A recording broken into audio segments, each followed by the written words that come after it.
Assalamualaikum warahmatullahi wabarakatuh. Jumpa lagi dengan saya, Sari Hayati.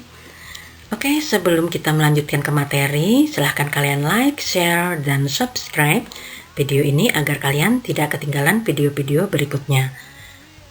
Baiklah, materi hari ini yaitu mengenai merancang dan mengelola saluran pemasaran terintegrasi. Mengapa saluran pemasaran itu penting? Nah, di sini terdapat dua alasan ya. Yang pertama yaitu agar berhasil dalam penciptaan nilai, dibutuhkan penghantaran nilai yang berhasil pula. Yang kedua, pemasar perlu memperhatikan segmentasi pelanggan dan mempelajari keseluruhan rantai pasokan atau supply chain yang menghubungkan bahan mentah, komponen, dan barang manufaktur menuju ke segmen pelanggan yang berbeda-beda. Saluran pemasaran adalah sekelompok organisasi yang saling bergantung dan terlibat dalam proses pembuatan produk atau jasa yang disediakan untuk digunakan atau dikonsumsi oleh pengguna akhir. Adapun beberapa perantara yaitu pedagang, di mana pedagang itu merupakan pedagang grosir dan eceran yang membeli, berhak atas dan menjual kembali barang dagangan tersebut. Agen seperti broker, perwakilan produsen, agen penjualan. Agen ini mencari pelanggan dan dapat bernegosiasi atas nama produsen, tetapi tidak memiliki hak atas barang. Fasilitator, ini adalah perusahaan transportasi, gudang independen, bank, agen periklanan yang membantu dalam proses distribusi, tetapi juga tidak memiliki hak atas barang dan tidak menegosiasikan pembelian atau penjualan. Sistem saluran pemasaran merupakan sekelompok saluran pemasaran tertentu yang digunakan oleh sebuah perusahaan, di mana di dalam sistem saluran pemasaran terdapat dua strategi. Yang pertama strategi dorong, kemudian strategi tarik. Pada strategi dorong, di mana produsen merupakan aktivitas pemasaran produsen yang dilanjutkan dengan perantara distribusi dan sampai kepada konsumen akhir. Nah, di sini merupakan aktivitas pemasaran pedagang ya pada saat perantara distribusi dan konsumen. Pada strategi dorong, loyalitas merek dalam satu kategori itu rendah. Kemudian yang kedua yaitu strategi tarik. Nah, di mana di sini dimulai dari produsen, kemudian dilanjutkan dengan konsumen dan berikutnya adalah perantara distribusi sampai akhirnya kembali kepada produsen. Pada strategi tarik, loyalitas merek dalam satu kategori itu tinggi, di mana aktivitas pemasaran produsen itu adalah iklan konsumen, produsen penjualan, dan lain-lain. Perusahaan yang berhasil saat ini juga melipat gandakan jumlah kunjungan ke pasar atau saluran hibrida di banyak wilayah pasar. Contohnya seperti Dell menjual produk langsung ke konsumen melalui telepon, kemudian internet, dan bukan melalui pengecer. Pelanggan dapat merancang sendiri rancangan PC yang diinginkan. Kemudian HP menggunakan tenaga penjual untuk menjual ke pelanggan besar, melaksanakan pemasaran lewat telepon pada pelanggan ukuran menengah, mengirimkan surat langsung ke pelanggan kecil, menggunakan pengecer untuk pelanggan yang lebih kecil, dan internet untuk menjual barang-barang khusus. Pelanggan mengharapkan integrasi saluran yang ditentukan karakternya oleh fitur-fitur seperti kemampuan untuk memesan produk secara online dan memilihnya di lokasi eceran yang nyaman. Kemudian kemampuan untuk mengembalikan produk yang dipesan secara online ke toko pengecer terdekat. Lalu juga hak untuk menerima tawaran diskon dan promosi berdasarkan total pembelian online dan offline mereka. Konsumen memilih saluran yang mereka sukai berdasarkan sejumlah faktor seperti harga, pilihan produk, kenyamanan pilihan saluran, dan tujuan belanja mereka. Dalam memahami kebutuhan pelanggan, di sini terdapat 4 kategori pembeli. Yang pertama, pembelanja berdasarkan kebiasaan. Yang kedua, pencari kesepakatan bernilai tinggi.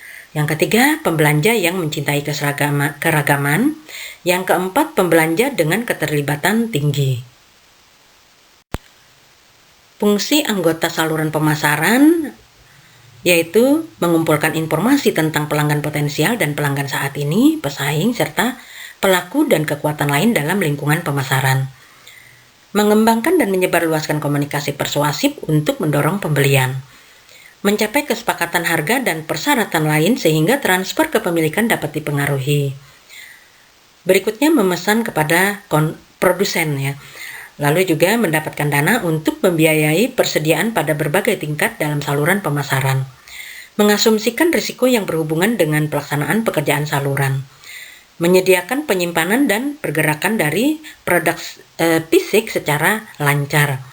Lalu juga menyediakan tagihan untuk pembayaran pembeli melalui bank dan institusi keuangan lainnya.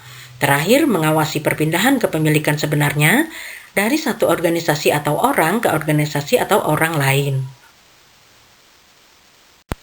Fungsi saluran yaitu menggerakkan barang dari produsen ke konsumen. Kemudian juga terdapat aliran saluran seperti fungsi fisik, hak milik, promosi, membentuk aliran aktivitas ke depan dari perusahaan ke pelanggan. Kemudian fungsi pemesanan dan pembayaran membentuk aliran aktivitas ke belakang dari pelanggan ke produsen atau ke perusahaan. Lalu juga aliran informasi dan promosi terjadi dalam dua arah. Berikut adalah contoh 5 aliran saluran pemasaran. Yang pertama, aliran fisik, kemudian aliran hak milik, lalu juga aliran pembayaran, aliran informasi, dan aliran promosi. Pada saluran pemasaran terdapat 2 saluran. Yang pertama saluran pemasaran konsumen, di sini terdiri dari beberapa tingkatan ya. Kemudian yang kedua saluran pemasaran industri yang terdiri dari beberapa tingkatan juga, seperti yang tampak pada gambar. Saluran pemasaran tidak terbatas pada distribusi barang fisik. Produsen jasa dan ide juga menyediakan saluran yang membuat jasa mereka tersedia dan dapat diakses populasi tertentu, seperti musik, kemudian juga seperti artis model. Berikut adalah keputusan rancangan saluran yang dimulai dari analisis kebutuhan konsumen, baik itu mengenai ukuran lot, waktu tunggu, dan waktu pengiriman, kenyamanan spesial, keragaman produk, ataupun dukungan layanan. Kemudian berikutnya yaitu menentukan tujuan saluran, di mana tujuan saluran ini bervariasi tergantung pada karakteristik dari produknya. Lalu yang berikutnya lagi yaitu mengidentifikasikan alternatif saluran utama, di mana di sini di dalam menentukan jumlah perantara yang dibutuhkan, yaitu yang pertama distribusi eksklusif, kemudian yang kedua distribusi selektif, yang ketiga distribusi intensif. Berikutnya yaitu menentukan jenis perantara.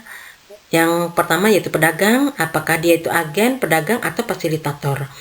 Berikutnya menentukan syarat dan tanggung jawab anggota saluran, misalkan seperti kebijakan harga, kondisi penjualan, hak interior distributor, lalu juga layanan dan tanggung jawab bersama.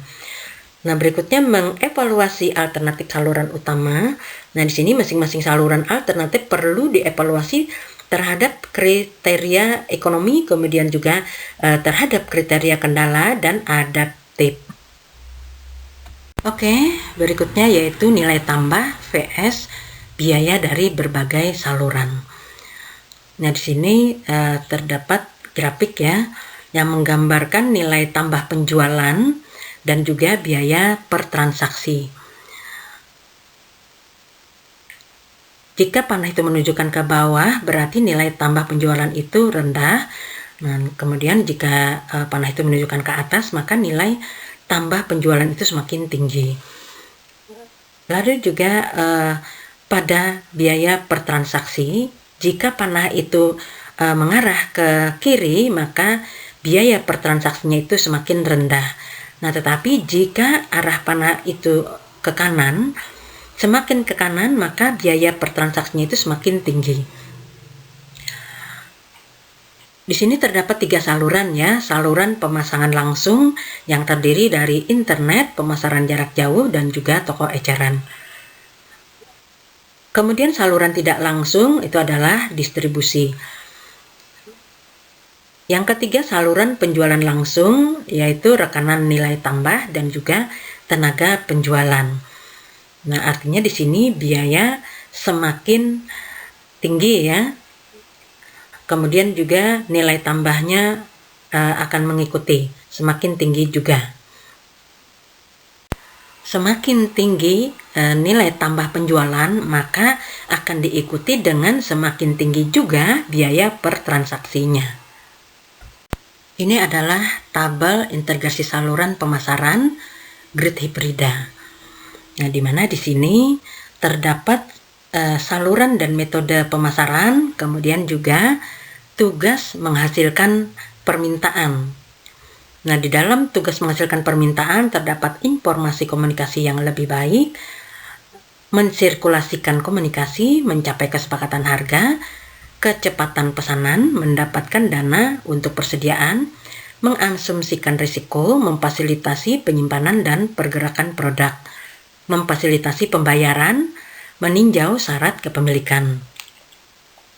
Pada saluran dan metode pemasaran di sini terdapat internet, manajemen akun nasional, kemudian penjualan langsung, pemasaran jarak jauh, surat langsung, toko eceran, distributor, penyalur, dan penjual perantara bernilai tambah, kemudian iklan. Nah, lalu juga terdapat di sini pelanggan yang nanti akan menentukan. Oke, kita lanjutkan ke materi berikutnya, yaitu mengenai praktik pemasaran e-commerce. Saluran pemasaran tidak terbatas pada distribusi barang fisik. Produsen jasa dan ide juga menyediakan saluran yang membuat jasa mereka tersedia dan dapat diakses populasi tertentu, seperti musik. Pembagian dalam e-commerce di sini ada dua ya, yaitu e-purchasing, di mana di sini konsumen dapat memutuskan membeli kebutuhan dari berbagai pemasok online. Kemudian yang kedua yaitu e-marketing, di mana di sini merupakan usaha untuk memberitahu, mempromosikan, dan menjual produk atau jasa melalui internet. Pada transaksi yang dilakukan secara online, maka di sini terdapat 3 aspek yang perlu diperhatikan. Aspek kunci yang pertama yaitu interaksi pelanggan dengan situs web. Kemudian kunci kedua pengiriman produk. Lalu yang ketiga kemampuan mengatasi masalah ketika terjadi masalah. Nah, artinya di sini produsen atau penjual, nah itu harus bisa mencari langganan dengan cara promosi-promosi yang menarik, yang mudah diingat oleh konsumen dan mudah ditelusuri oleh konsumen. Nah, kemudian juga dalam pengiriman produk harus secepat mungkin. Nah, jika terjadi suatu masalah dalam proses penjualan, maka kita harus mampu menyelesaikan permasalahan itu sampai clear. Oke, berikutnya adalah jenis perusahaan yang bergerak online, yaitu pure click dan brick and click. Nanti akan kita jelaskan satu persatu berikutnya ya.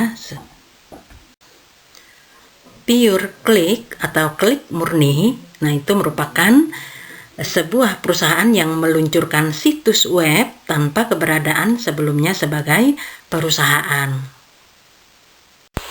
Jenis-jenis perusahaan pure click di sini terdapat beberapa jenisnya ya, seperti mesin pencari, penyedia layanan internet, situs dagang, situs transaksi, situs konten, dan situs penggerak. Nah, contoh konkretnya yaitu perusahaan transportasi Grab yang mengoperasikan kegiatan usahanya berlandaskan aplikasi Grab.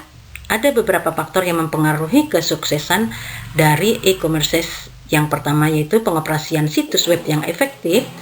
Customer service adalah tonggaknya. Orang yang berbelanja online mungkin telah memilih barang untuk dibeli namun mengalami kegagalan dalam transaksi. Untuk meningkatkan tingkat penjualan, perusahaan harus mendesain situs webnya menjadi situs web yang ringkas, cepat, dan mudah untuk digunakan. Faktor yang kedua adalah pengalaman, interaksi sosial, dan konsultasi personal dengan agen atau perwakilan perusahaan. Ketika agen atau perwakilan perusahaan aktif dalam penjualan dan responsif terhadap konsumen, jumlah rata-rata pemesanan akan meningkat. Faktor yang ketiga adalah terjaminnya keamanan dan privasi. Customer harus tahu bahwa website perusahaan merupakan website yang aman dan dapat dipercaya meskipun sudah diketahui bahwa agen atau perwakilan perusahaan sudah kredibel. Keunggulan pure click yaitu harga transparan karena sudah ada tertera. Lalu juga tidak memerlukan toko karena dilakukan secara online. Nah, berikutnya yaitu dapat dijangkau oleh konsumen yang jauh. Kelemahannya juga ada ya untuk pure click, yaitu terkadang kurang mendapat kepercayaan karena sifat toko itu tidak ada fisiknya. Jadi di sini konsumen juga ragu ya untuk membeli di tempat seperti ini. Nah, tetapi kalau ingin melihat bukti bahwa usaha ini bagus dan pengirimannya bagus, maka lihat di klik komentar untuk meyakinkan kita bahwa toko ini adalah toko yang bagus. Lalu juga rawan terkena kejahatan siber. Nah, ini yang sangat berbahaya ya kalau data-data kita terbaca oleh siber dan dipergunakan dengan tidak sebenarnya.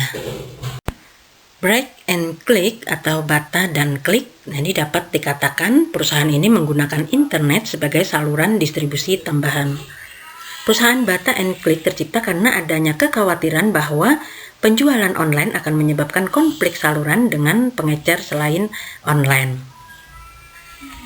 Strategi perusahaan break and click yaitu yang pertama menawarkan merek atau produk yang berbeda di internet. Yang kedua, komisi yang lebih tinggi kepada mitra offline. Yang ketiga, mengambil pesanan dari situs tetapi menyuruh pengecer mengirimkan dan menagih pembayaran. Keunggulan break and click yaitu solusi distribusi penjualan sesuai dengan zaman globalisasi. Kemudian mengurangi biaya pembukaan gerai baru, lalu juga dapat dijangkau oleh konsumen jarak jauh. Kelemahan break and click yaitu kalau tidak terintegrasi dengan baik akan membuat perusahaan sulit untuk fokus pada saluran distribusi. Kemudian juga perusahaan harus membagi tanggung jawab terhadap saluran distribusi yang lain. Jangan sampai terjadi kanibalisasi. Oke, berikutnya sekilas mengenai m-commerce. Merupakan pengembangan dari e-commerce di mana konsumen itu dapat melakukan pembelian produk walaupun sedang dalam mobilitas yang tinggi.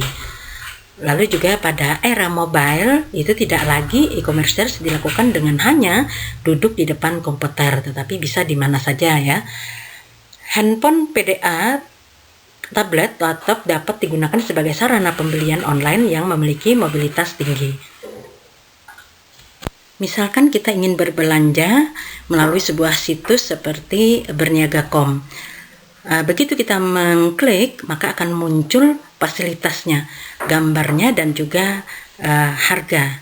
Tinggal kita memilih apakah kita akan langsung order atau hanya menyimpan saja. Nah, jadi seperti itu ya, seperti tampak di sini, atau bisa juga kita bagikan ke teman-teman yang lainnya. Oke, demikian tadi materi hari ini yaitu merancang dan mengelola saluran pemasaran terintegrasi.